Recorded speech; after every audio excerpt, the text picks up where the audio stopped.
we try to find a niche for small and medium enterprises in the world of energy transition. And our guest today is Vladimir Golubyatnikov, a strategy and investment professional in energy and natural resources. Hello, Vladimir. Hello, Maria. Thanks for having me. Welcome to NEAC. Well, it may seem that small and medium enterprises are not the key actors in the energy transition, as compared with energy-intensive or big businesses, especially those who are importing. Why we need to involve them? Why are we speaking about them in terms of energy transition? Maybe three key reasons or more. Sure. I'll give my three reasons, the ones that I think are most important. Let me start by showing some stats. I will share my screen. Yeah, welcome.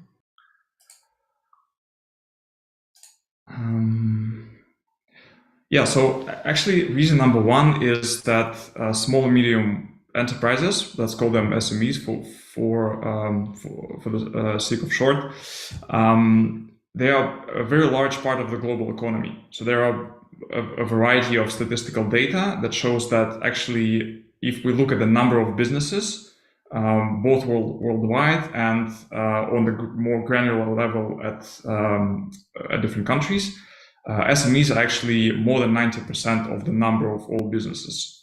They also contribute a large share of employment and GDP. Again, estimates differ, but it's actually more than 50% in many cases.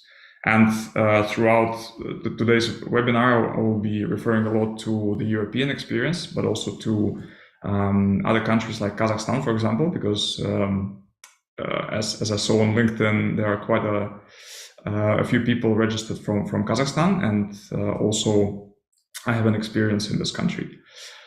So reason number one is that we simply cannot ignore this body of businesses, so this collection of companies. And also, when we look at emissions, they also contribute a fair share. And by being included into the global supply chains, they're actually important actors in the energy transition. Reason number two is what we call just transition. So the need, when we think about the net zero goals, when we think about the need to actually transform the world energy system, we need to make sure that this transition is as fair and inclusive as possible. And we can look at it from two different angles, so economic angle and political angle. And economic angle is that we need to ensure that the transition happens in a way that that is fair to all levels of society, right? Whether it's big businesses, small businesses, different levels of income, and so forth. And it can only happen at scale if it's economically attractive, right? If there is a market and the market mechanisms work to enable this transition.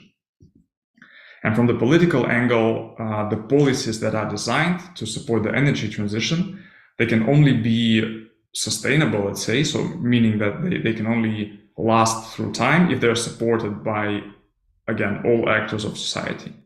And having SMEs included is very important in this aspect as well. And finally, SMEs, they're not only just recipients of the energy transition policies, but they're actually drivers of innovation. If we think about companies that are developing innovative solutions, startups, deep tech companies like energy tech, they're all start as SMEs, right? So they're all, before they scale and become big companies, they're all SMEs and also face similar issues to the SMEs in other sectors of economy. So again, scale, just transition, and innovation are the three key reasons why I think we need to involve SMEs. That sounds reasonable, thank you. By the way, would you say a couple of words about your background? You mentioned Kazakhstan, and what is your experience in this sphere? And why do you want to raise your voice for engaging SMEs into the energy transition? Sure. So as you said in the beginning, I have about 15 years of experience in strategy and investment roles. I started my career in management consulting in Russia. after completing my master's degree in finance. And gradually I specialized in natural resources. And after 6 years in consulting, I joined Eurasian Resources Group, which is a metals and mining company that operates globally but has Kazakhstan roots. And I spent 9 years with them, 4 of which were actually in the regional headquarters in Kazakhstan. So that's where my Kazakhstan part of experience comes from. And in ERG, I first developed a decision-making system for capital investments. So looking at all of the processes, how capital investment projects are evaluated and decided upon. And lately, I also focused on decarbonizing the company's power supply with renewable energy projects. And since a few months ago, I no longer work at ERG, and right now I act as an independent advisor in the field of energy transition. And I also invest as a private investor in different startups with an impact component. And second part of your question, why I want to speak about the SMEs. Again, the reason is twofold. So first, from the professional standpoint, I come more from a large corporate background, and I take this perspective most of the times. But again, large corporates do not exist in isolation. They have supply chains that they need to take into account when designing their energy transition strategies. And these supply chains include a lot of SMEs, right? So again, as we said, it's important to have them on board if we want to reach the energy transition goals.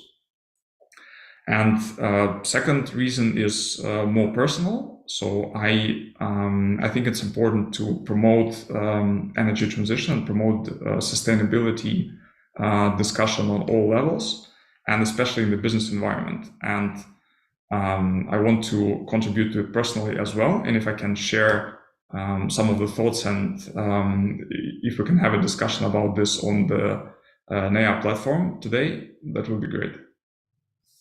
Yeah, great. Thank you. Again, so you are an advocate and an insider actually from the supply chains, and an advocate of involving SMEs to the energy transition process. Great. By the way, dear participants, your questions, if any, are welcome on the platform you are watching us. We will allocate time at the end to answer them. So I guess it's important to embrace SMEs into the processes of energy transition. It's important not only for them, but also for all the other stakeholders, like the big businesses, policymakers, experts, whomever. What do you think? Yeah, absolutely. And if we dive a bit deeper into this topic, actually, SMEs, they do feel the pressure from their stakeholder environment, right? There are different surveys that I quote here. So one of them says that, so this survey was conducted within the European SME associations, and 90% of these associations say that they do feel the pressure from stakeholders to achieve climate neutrality. Because, and this pressure mostly comes from regulators and society, right? So Europe has strict targets in place to achieve climate neutrality by 2050, so net zero by 2050, and has like a lot of associated regulations in place to enable transition in different sectors. And of course, they impact SMEs more or less to a greater or lesser extent. And also another survey was conducted by the European Investment Bank in 2020, so a bit further in the past. And this survey shows that 60% of SMEs either already take action or have plans to start taking action in terms of the energy transition.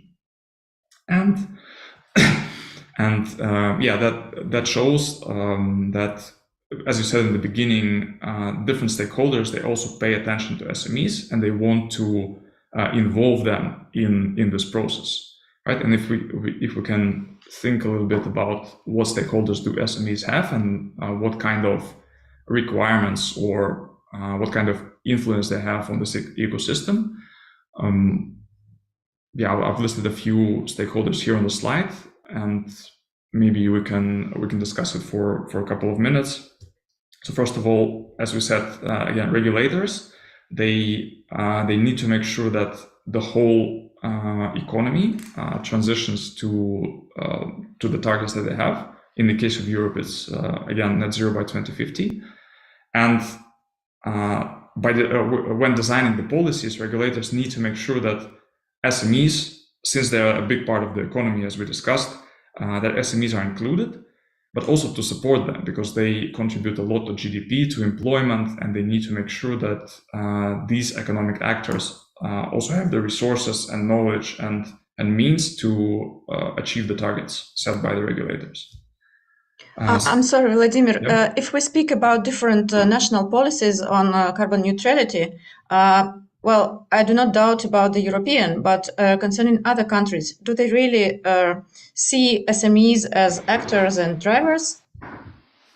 Well, I think it's a gradual process, and of course, when the regulations are introduced, normally they start with, let's say, the low-hanging fruits or the big impact sectors and companies.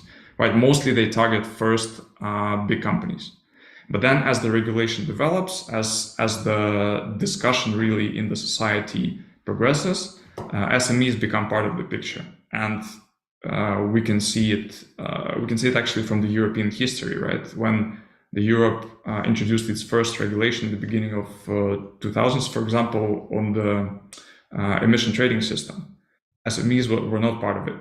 But now, in the extension of the ETS that is happening just now, SMEs are indeed part of the picture. So, and I think this process follows similar pattern in other countries as well.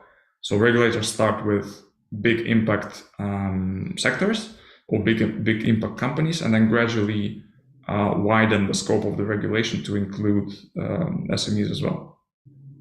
Yeah, that was my question. Thank you. I interrupted you. Please go on. No, feel free. I think it's good to have a discussion. Yeah. Also, other examples are customers. So SMEs, again, as we said, are included in global supply chains, and their customers and customers of their customers might have their own regulatory requirements or voluntary commitments to improve certain aspects of sustainability, including the carbon emissions, for example. And these requirements would then cascade down the supply chain, and SMEs would feel the impact. Same with creditors, same with shareholders. So companies that own SMEs, for example, they might have their own targets in terms of financed emissions, and then they would look at the performance of their portfolio companies in terms of reaching certain targets. And then finally, I think what's important to also keep in mind is that SMEs themselves, they have incentives to change, right? It can be intrinsic motivation of the business owner. SMEs in general, like one of the defining features, I would say, is that normally the owner manager is combined in one person or a group of persons, and they might have their own intrinsic motivation to contribute to sustainability, to transition to the cleaner energy sources. But also impact on the financial performance, impact on the bottom line is very important, because if we look at what's happening with the energy prices throughout the world in the past few years, this kind of impact and this kind of volatility, of course, affects SMEs a lot. And by looking at the levers such as energy efficiency or switching to other energy sources, SMEs can mitigate this impact a little bit, or not a little bit, maybe significantly. So that depends, of course, on the conditions. Well, actually, it could be at least two strategies. First is the environment is so tough, do not disturb me with your energy transition and sustainability, or I can contribute to mitigation. Absolutely. And it depends on on maybe their political will of their owner. I don't know. Well, does it depend on the scale of business? I mean, this pressure and this portion of action, or on the industry, or on what factors? Well, I believe it does. And actually, if we look at the SMEs, they're so fragmented. Because again, coming back to my first slide, they represent 90 to 99% of the total number of businesses. Of course, they are diverse and fragmented, right? And the types of issues that they're exposed to would also differ. I have some statistics to share, again, from some of the European surveys and statistical sources. Here, for example, is the data on greenhouse gas emissions by ecosystem, as estimated in 2019 by one of the German economic research institutes. And here on this graph, we see emissions by ecosystem, and by that includes basically all three scopes of emissions, right? So not only direct emissions by companies, but also emissions associated with their supply chains and their energy consumption. And we can see that, of course, first of all, different ecosystems, which could be broadly related to industries, they have different impact in terms of emissions. We can see that the ones that contribute the most here are energy-intensive industries, energy generation, mobility, tourism here as well, probably because they consume a lot of transportation services. But also they differ in terms of the share of SMEs in the emissions of a specific ecosystem. If we look at energy generation or energy-intensive industries, we can see that emissions by large enterprises are a larger share than, for example, if we look at agriculture and construction, which indicates also the share of SMEs in particular sector. And so, yeah, this is one of the reasons why the impact and the issues that SMEs face would depend on the industry.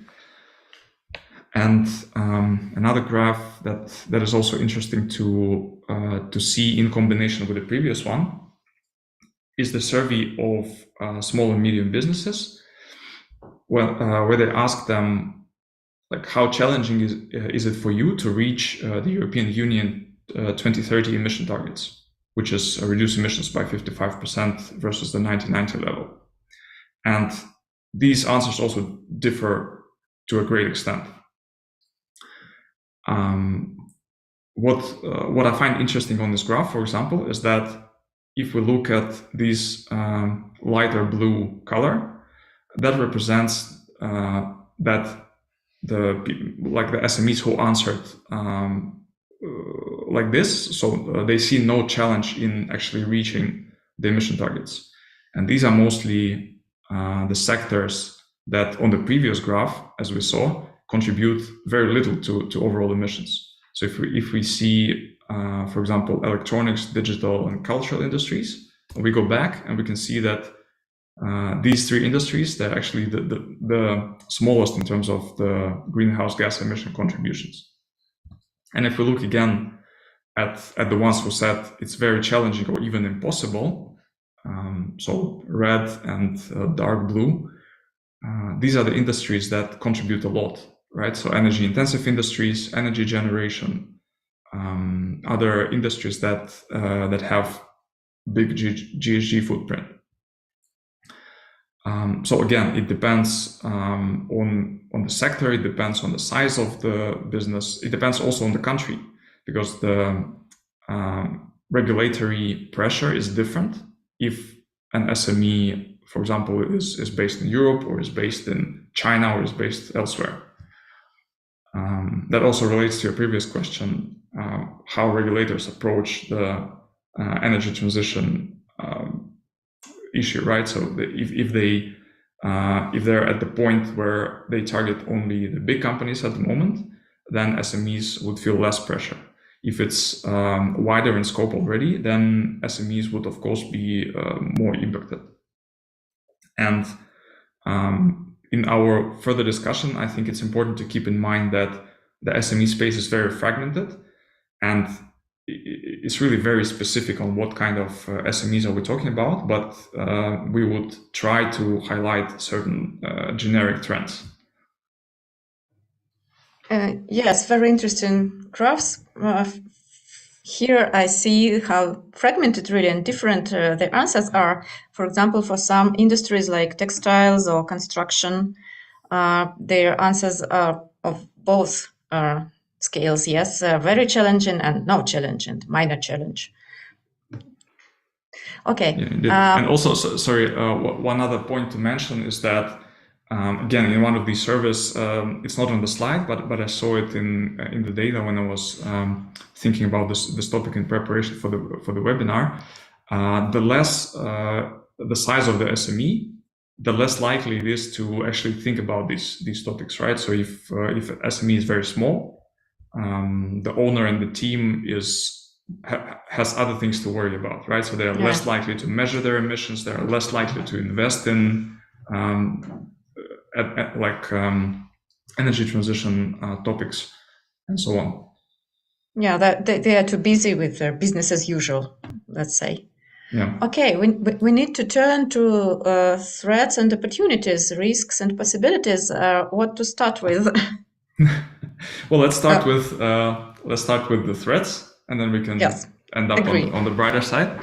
Okay. And so if we think about what major threats does energy transition pose for SMEs, I would put them in four broad categories, right?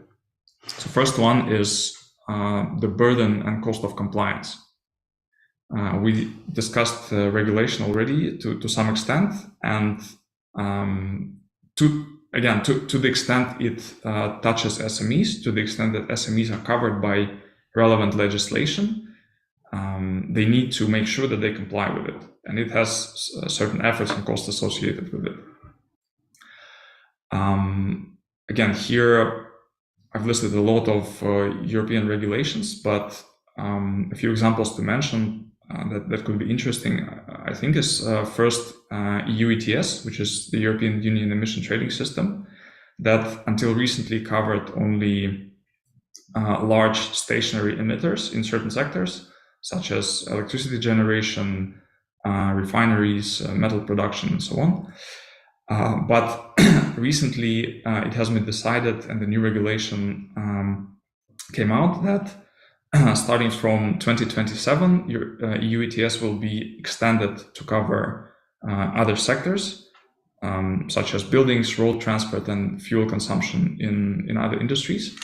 And that would have direct implications on SMEs. So as early as 2027, they will already feel this kind of coming to their doorstep, if I can put it like that. And then what is mentioned here is CSDDD, which is a Corporate Sustainability Due Diligence Directive, basically says that large companies, mostly headquartered in Europe, they must make sure that they understand, mitigate, and reduce the negative impact of their operations and supply chains worldwide on sustainability-related topics. And they must also put in place processes to ensure that sufficient due diligence is done on their supply chains so that they understand and can influence these impacts. And this, of course, will directly impact the SMEs, because if they work with a company that falls under the CSDDD, they will need to provide certain information or comply with certain practices and requirements. And this would be also a direct impact on small and medium companies, both in Europe and in other parts of the world. Yes, and if anyone says that speaking about Europe is not maybe a good example, then we again should note that this is a common pattern. Yes, so you forecast that other countries will follow the same track. Well, more or less, yes, and again, I might be heavily focused on Europe, for example, but I also see that China, for example, has a lot of initiatives, regulatory initiatives in the first place that maybe not necessarily mirrors European regulation, but is along the same lines. So they have policies to decarbonize their industry, to make sure that their supply chains are responsible and things like that. So I think this trend is happening throughout the world. Okay. Then the second group of threats that SMEs face is rising costs. And here, well, first thing that comes to mind is energy price and carbon price that is reflected in other products such as energy or raw materials or manufactured products. But there are other things as well that might impact SMEs, such as the cost of financing, for example, or the cost of insurance if the SME operates in high-risk areas that are prone to, for example, climate change-related risks. They will likely face higher cost of insurance. And that is, again, the factor that is directly linked to climate change and energy transition, in my view. Sorry, what would you say?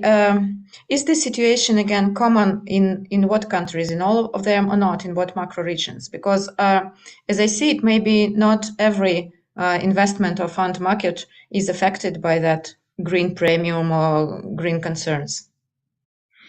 Yes, indeed. So that would be country specific. But again, so if we talk about the energy transition in a broader sense, many countries, they have policies in place. For example, take renewable energy support. In many countries, there are targets and regulations that support renewable energy projects. And typically, these costs get passed on to final consumers in this or that method, right? In this or that manner. So in Kazakhstan, for example, renewable energy support is done through the centralized government designated procurement entity. But in the end, these costs get passed on to traditional energy generators and then passed on to the final electricity consumers. So even if it's not explicit, companies who consume energy, they contribute to supporting renewable energy in the country. They might not see these costs on their electricity bill, but they pay. They pay, yeah, indeed. And same thing with carbon pricing. So the companies, if there's a carbon pricing scheme in the country, companies might not be paying the price of emissions explicitly, but they would pay a certain portion for the carbon emission in the manufactured product, or in steel that they buy, right, or in aluminium that they buy. So I think this is happening across the board, right? So, but again, it's country specific in a sense that in some countries this cost is higher, in some countries is lower at the moment, but I think it's coming everywhere. Okay, not good news, but still. We'll turn to good news later. Okay, now consumers, right? Consumers, yeah, and changing demand patterns. Again, this would also be, I think, country and region specific. But trends such as sharing economy or reduced consumption or resource efficiency, they're also quite common, I think. And businesses that base their business models on sharing economy, for example, they operate not only in Europe, right? They operate everywhere. And that affects small and medium businesses as well. So again, some of them will see it as a threat because it acts maybe as a substitute to their existing products. And some businesses can see it as an opportunity because these models can be beneficial for them. It again, I would say, depends on their age of their consumers. For example, young people are more motivated for green consumption. Yeah, indeed. Indeed, but it also depends on the culture. So in the Netherlands, for example, where I live at the moment, a lot of people they're used to, for example, buying secondhand products from each other, right? And there are different platforms that encourage this type of secondhand economy, and this, of course, affects the companies that produce products and put them on the market. Yeah. Okay. Yeah, and then final group that I wanted to mention is direct climate change impact. And as we kind of see more and more climate change situations, climate change impacts manifest themselves in the weather patterns, in really in the temperature rise, different sectors could be affected. So first, it could be simply damage from weather events, from hurricanes, from floods, and so on. Second, it could be weather patterns that affect sectors such as tourism or agriculture. So certain areas where people are used to grow certain crops or fruits or wine, they could be affected by climate change. Or people might choose different places to go on holiday and so on. So kind of natural risks. Yeah, and also work conditions, right? If you rely on manual labor and workers need to work significant amount of time outside, and the weather changes, then suddenly, or not suddenly, you have very real risks, right? Especially in the construction industry, where there is a large share of SMEs, as we discussed. Agree. Yeah. Okay. All threats or any more? Well, there should be some more, but these are the ones that. But enough for now, yes. I think enough for now. That I think are important to mention. No, so some good news, possibilities. Yeah. Before we turn to possibilities, okay.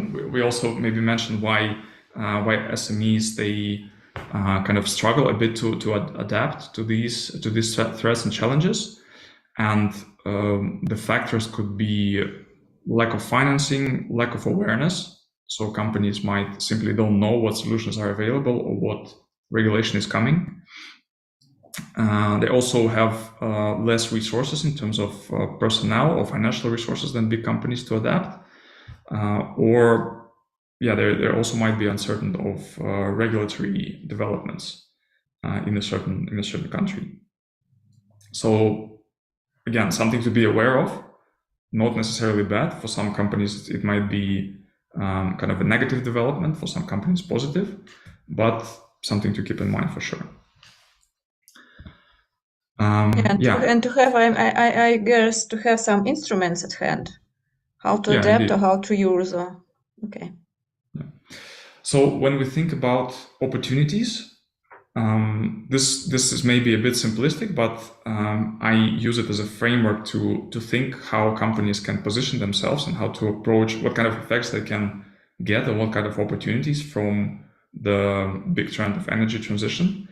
And you mentioned before that the strategy might be different depending on the willingness of the owner or like the how companies are willing to act. And that's exactly what I mentioned here on the slide. So I see three potential responses by companies. So first is reactive. So you simply comply with whatever regulation is there when it comes, or whatever requirements your supply chain partners might throw at you. Second approach is more proactive. So you anticipate what is coming, you understand what solutions are available, and then you proactively apply some of them that you think are beneficial for your business. And finally, there is a transformative approach where you really champion this trend and you make it your business model. So in this particular type of strategy, energy transition is your business model, right? So you don't have to adapt to it, but you actually use it to earn money and build value in your business. I will mention some examples.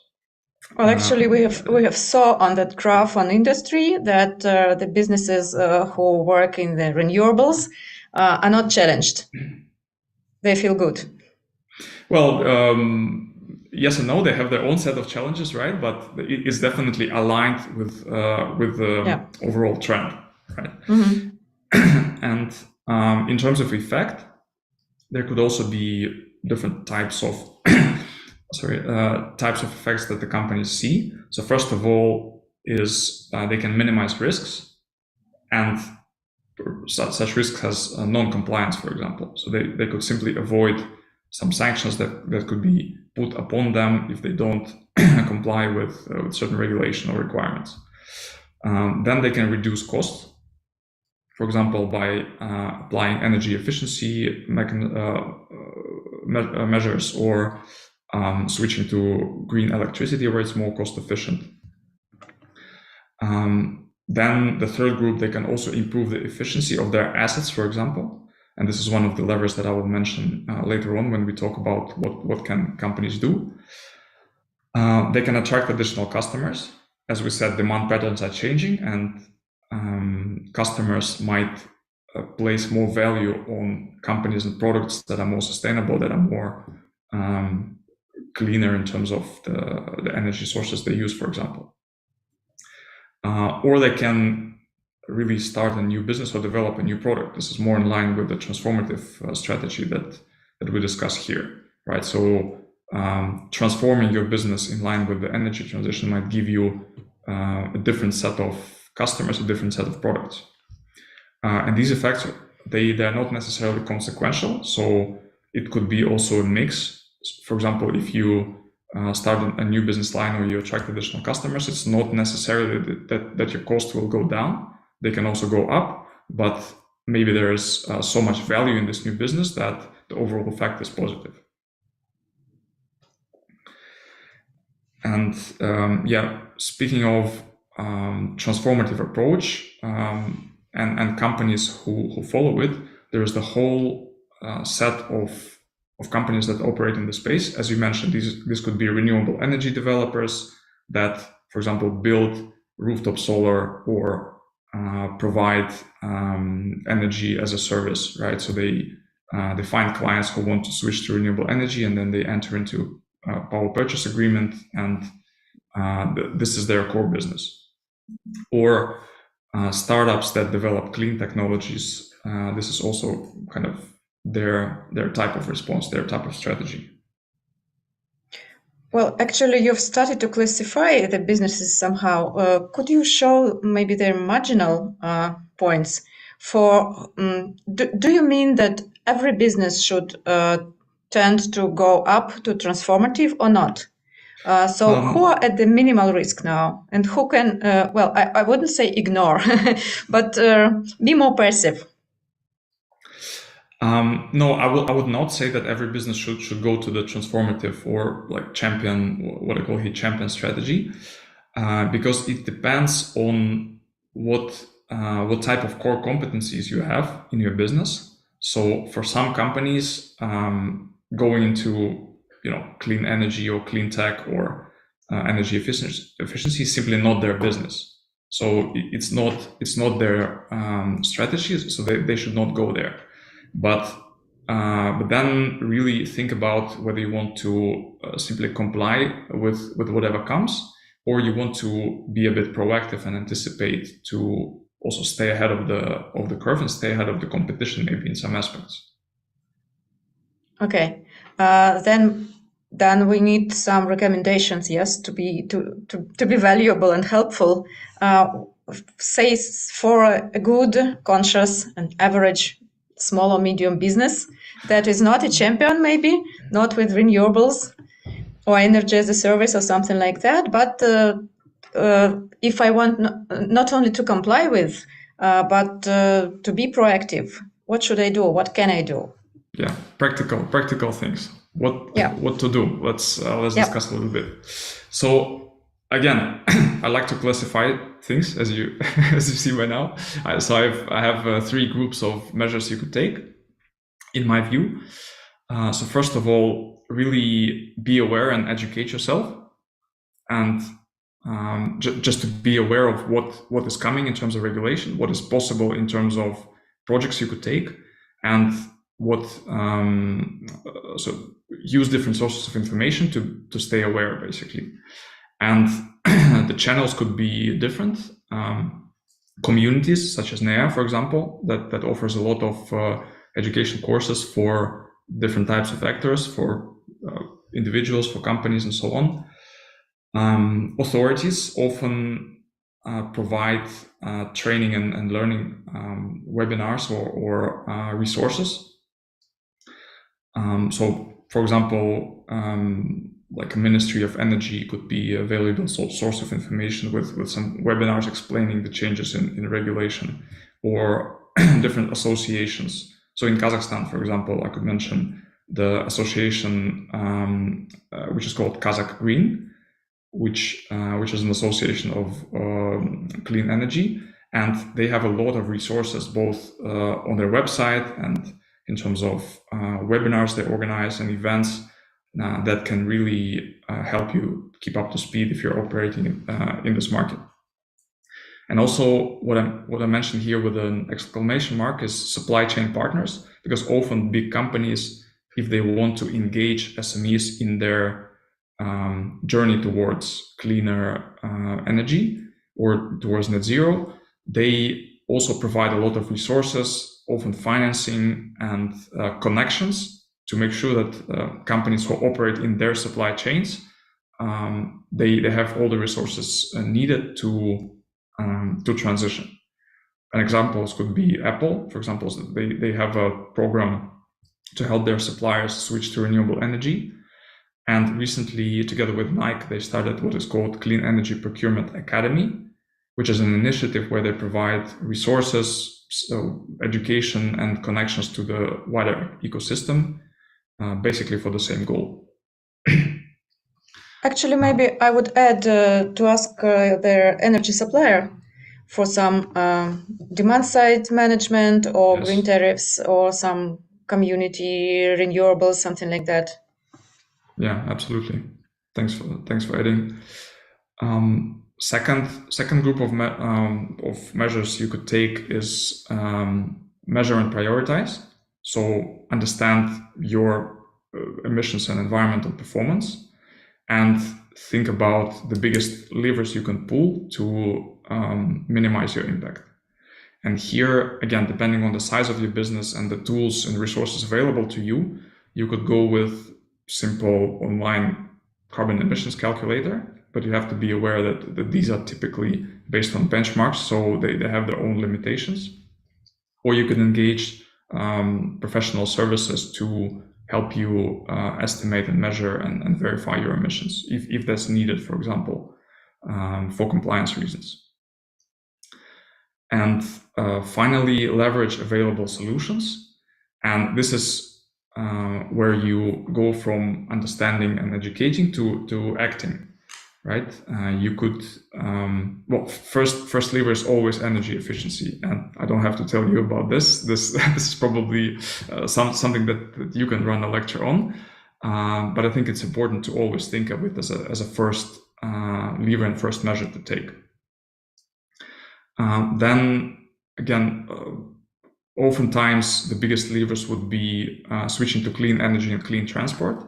And here you can think of vehicle fleet upgrades, switching to EVs, switching to clean energy either from your utility or from on-site generation. And again, there are multiple solutions available on the market, which could be very beneficial in a sense that they do not require large upfront investment.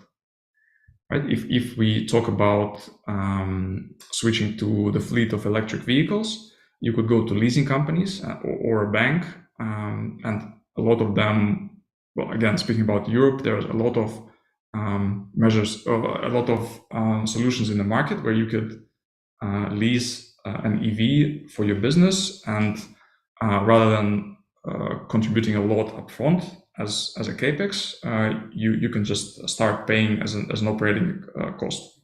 Right? So is it feasible? Is it feasible for a small business? It depends. So you need to see what cost of financing is there and what kind of vehicle you need. But okay. I would say in many cases it could be feasible indeed, especially if you're constrained on resources. Yeah.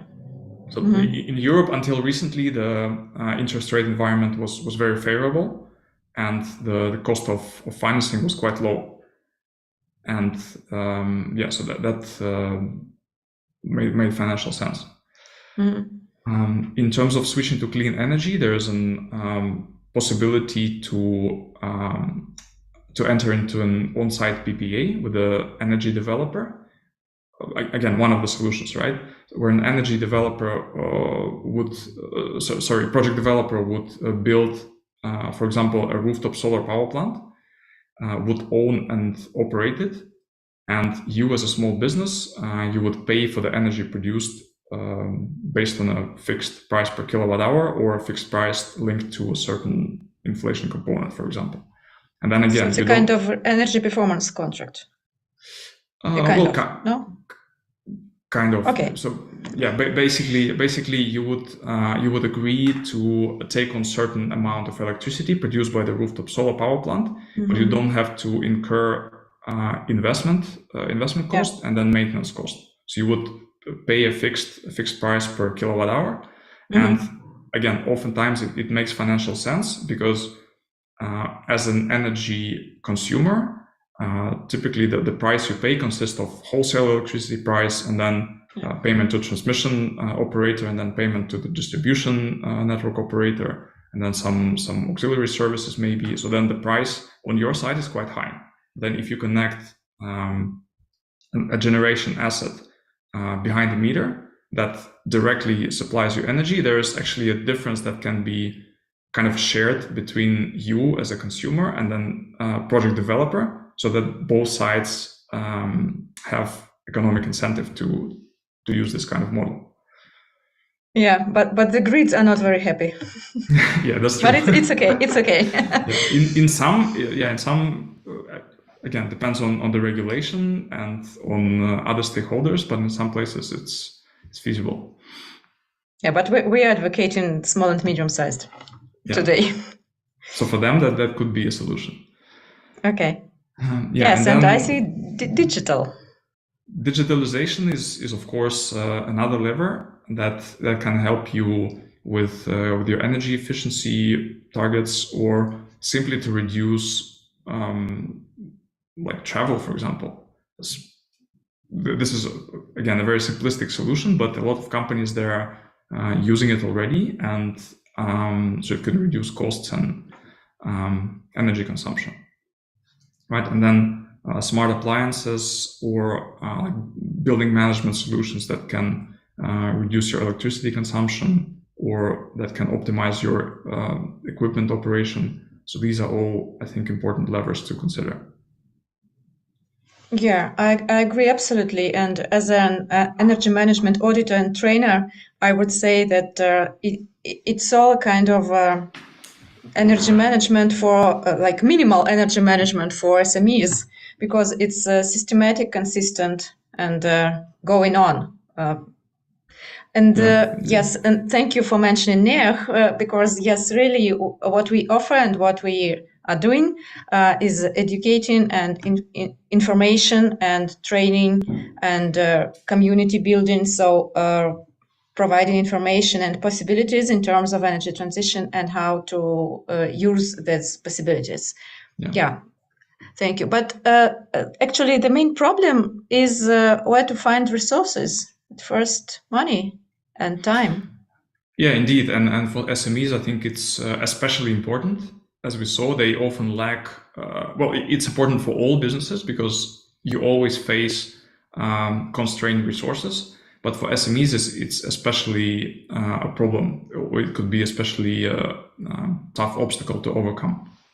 And some ideas I mentioned here on the slide. So own resources. Okay, let's get it out of the table. If they're available, good. If not, then we have to find other ones.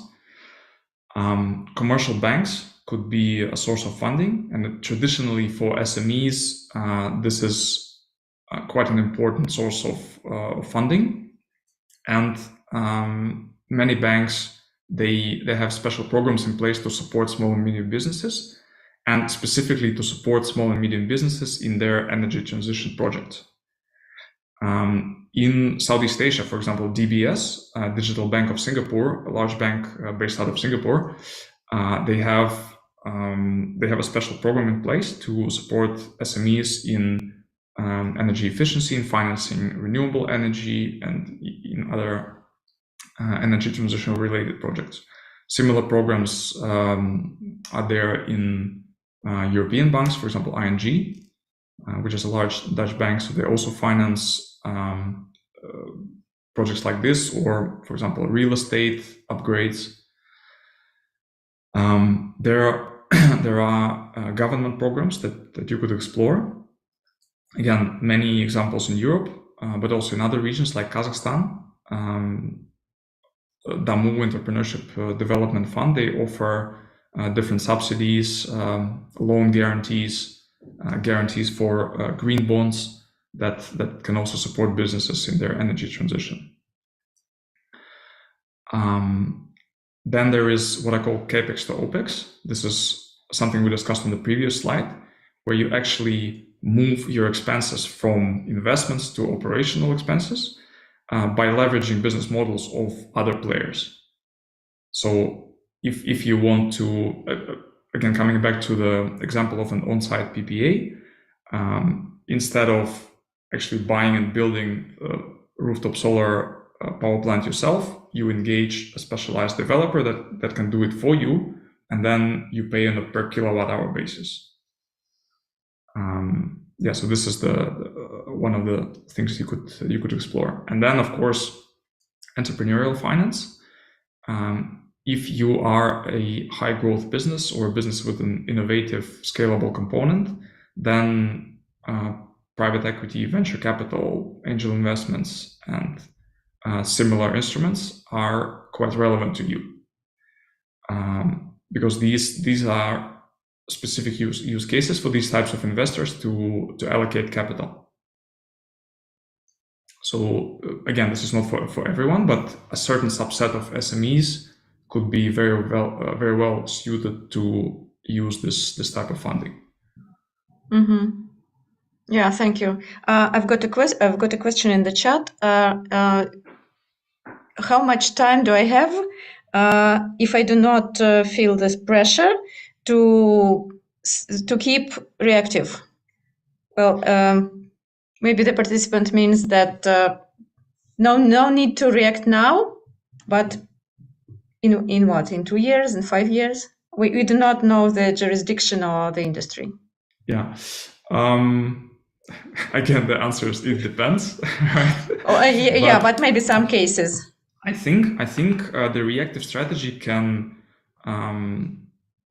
last for a very long time, even in 5 or 10 years. I think there are certain sectors that can keep using the reactive strategy, especially those where that contribute not a lot of the overall carbon emissions, or where the solutions are relatively simply to use, right? So can we name them, like services other than transportation, or what? Maybe services that are not very energy intensive, or digital economy that mostly. So for digital economy, I would assume that the most GHG footprint comes from energy consumption, and that there you could probably switch to using cleaner energy with your utility, and that's it. Well, that servers and data storage are very intensive. Okay. Yeah, indeed. But then if you manage to find or enter a direct PPA with a clean energy provider, right, and then the majority of your carbon footprint is addressed. So things like that. We can maybe go back to this slide and have a look, right? So yeah, digital, as we said, textiles were a bit doubtful. I'm not sure if that accounts for overall supply chain that extends to the source of raw materials, but yeah, again, in industries that do not contribute a lot of GHG emissions, maybe the regulatory pressure will be less. And in these sectors, maybe the reactive strategy can go on for longer. For longer, but not forever. Not forever, for sure. Not forever. At some point, this will touch everyone. Yeah, thank you. So to finalize our discussion, we've got such a big portion of information concerning the threats and opportunities and how to deal with them. Thank you very much. What would be your brief advice to the small and medium-sized businesses, let us say in Central Asia? Well, I'm in Almaty, that's why I'm interested. Again, without concerning any certain industry, but just what to do within a year, within 3 years and 10 years, the strategy. Yeah, I would say, first of all, stay aware of the developments. And yeah, in Central Asia actually has, I think, quite bold ambitions in terms of clean energy specifically. And I think it will be followed by other sustainability commitments as well. And it's important to be aware of that. As we said, use different communities, use industry associations, stay involved, and explore what measures are possible in your particular industry, in your particular geography, to become more sustainable, right? To embrace the energy transition. So yeah, if I use your framework, 1 year, build up the knowledge and awareness and really network in the industry. 5 years, start exploring measures that can sort of put you on a path to the energy transition and make economic sense. And then 10 years, yeah, have really quite a comprehensive strategy in place, what you want to do to align your business with this trend. Because in 10 years, I'm sure it will be much stronger. Yeah, but it sounds quite comfortably, I should say, because of that 1 year, 5 years, 10 years. So be ready to react, then be ready to transform. Great. No, start transforming already now, already in 5 years. I think the earlier you start, the more prepared you are, and the more flexible you are to really react and be future ready. Right. So thank you very much, Vladimir. Today we met Vladimir Golubyatnikov, strategy and investment professional in energy and natural resources, and we spoke about SMEs in energy transition. Thank you very much, and we hope to meet you again at NEAH. Thank you, Maria. It was a pleasure. Bye-bye. Bye, thank you.